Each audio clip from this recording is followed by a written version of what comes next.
Now guys, we are discussing swaps. The most popular swap, I mean not most popular, but the the most talked about swaps at level 1 is interest rate swap. There are many types of swap where one party is swapping a particular kind of payment with another party. It could be, let's say, equity index, let's say Sensex versus Nasdaq, or maybe equity index versus a commodity index. There are many types of swap contracts. A contract where one party, I would say, where one party is paying fixed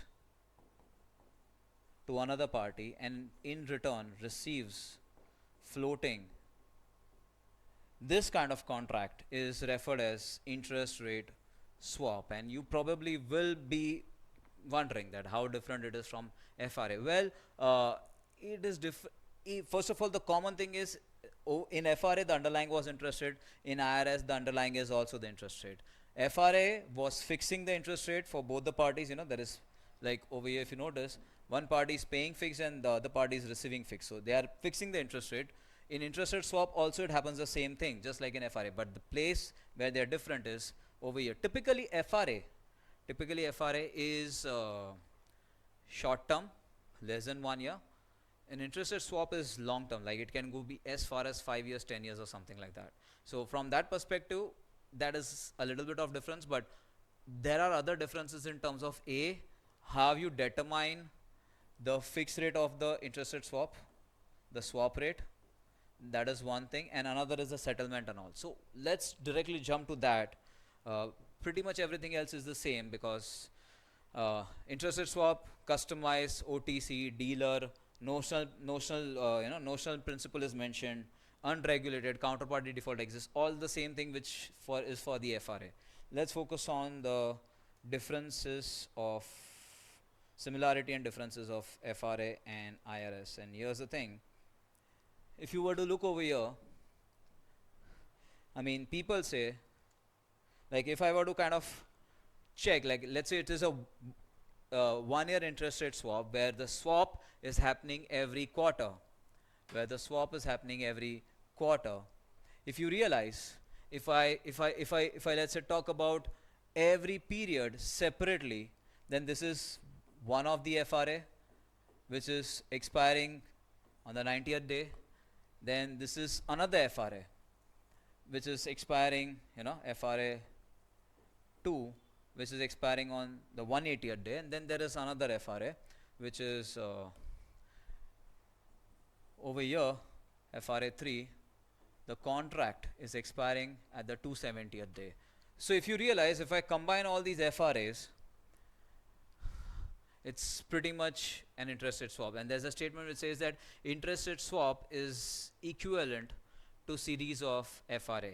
In fact, the statement says that interest rate swap is equivalent to series of something called as off market FRA. Off market FRA. What is this off market? Give me a moment and I'll talk about that. In fact, to explain that off market FRA, I will have to take you through a couple of differences between interest rate swaps and off market, and FRA. So first difference between interest rate swap and FRA, if you look at the blue color, in an FRA, in FRA and interest rate swap, they both are talking about a particular interest rate. They both are talking about interest rate for the same period. The interest rate, they are talking about the same interest rate, for that period. But in case of FRA, the settlement happens at the start of that period, because that's when the contract is expiring. And in case of that to at present value. In case of interest rate swap, the settlement between long and short is happening at the end of that period. So here's the difference. The interest rate is same, and interest rate is known at the start of the period itself, but the settlement happens at a different point in time for every period. Are you getting it, guys? All of you? Yes, sir. Now, the second difference is what is very critical. Remember, when we were discussing forward rate agreement, I had made you realize that the no arbitrage forward rate was 5.32% for this 90-day period, and for the other 90-day period, the no arbitrage forward rate was 7.21%. And like, what I'm making you realize that the interest rate for all the 90-day period was different. Are you getting it? But in case of a interest rate swap, the in case of interest rate swap, the swap rate is fixed. Let's say it is 5.44%. The swap rate is fixed for every period. You know, like A is giving to B and then the B is giving the floating at the start of every period. What I'm making you realize is that I made a statement that interest rate swap is nothing but equivalent to series of off-market FRA. What I'm trying to make you realize is that if at all this FRA instead of 5.32, let's say it was 5.44%, or this FRA instead of 7.21, let's say it was 5.44%, can I say there will be an arbitrage? Huh? What say? Can I say there will be an arbitrage in the FRA?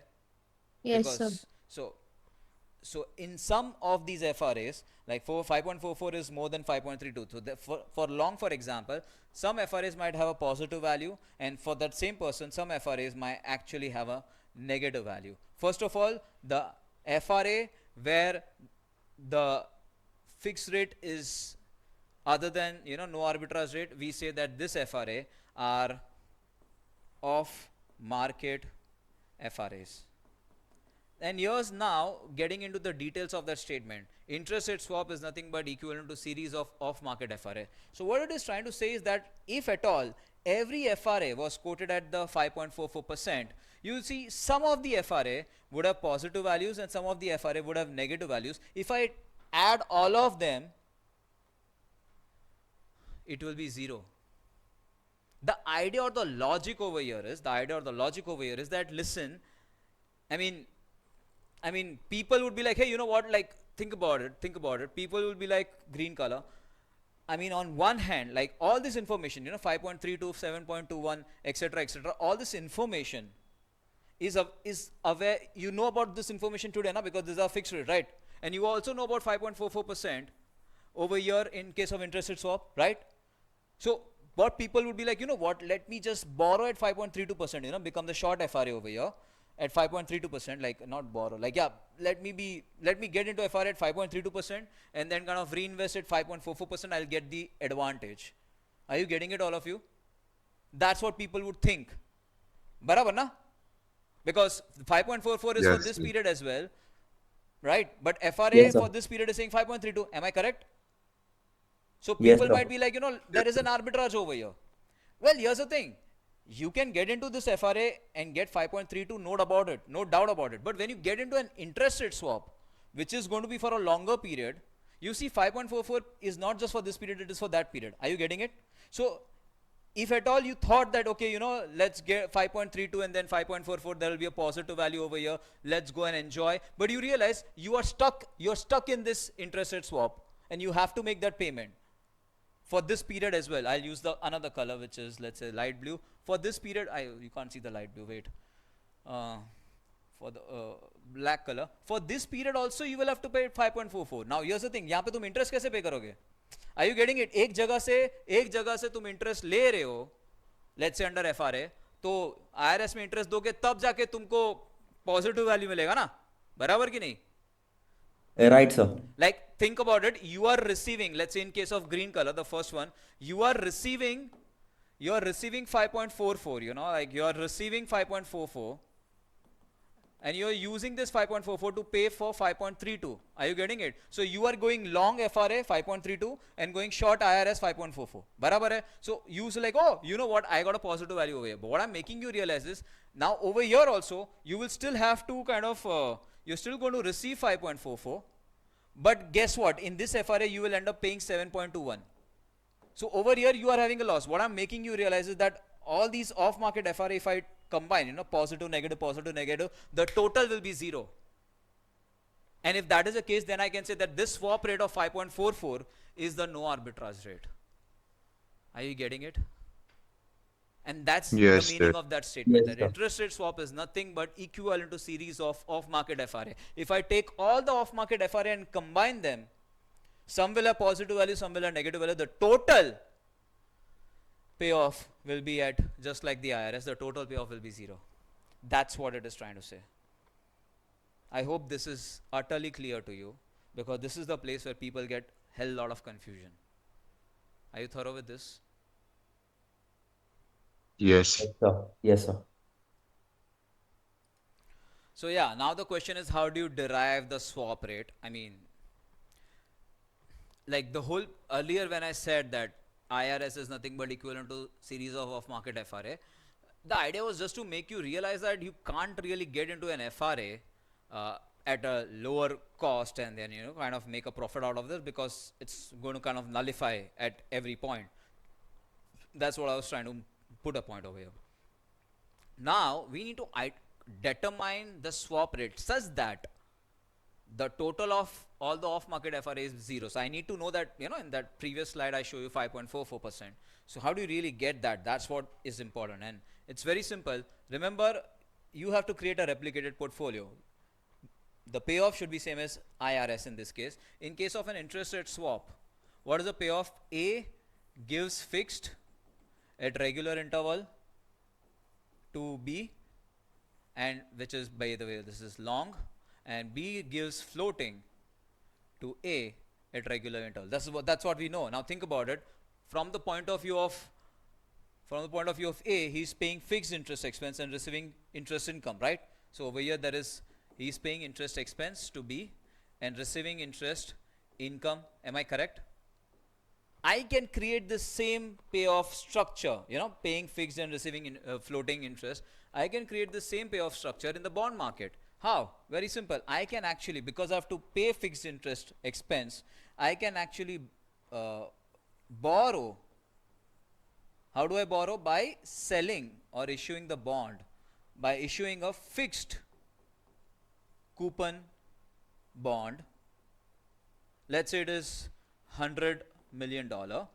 Use that money and invest the same $100 million in, let's say, a floating rate note.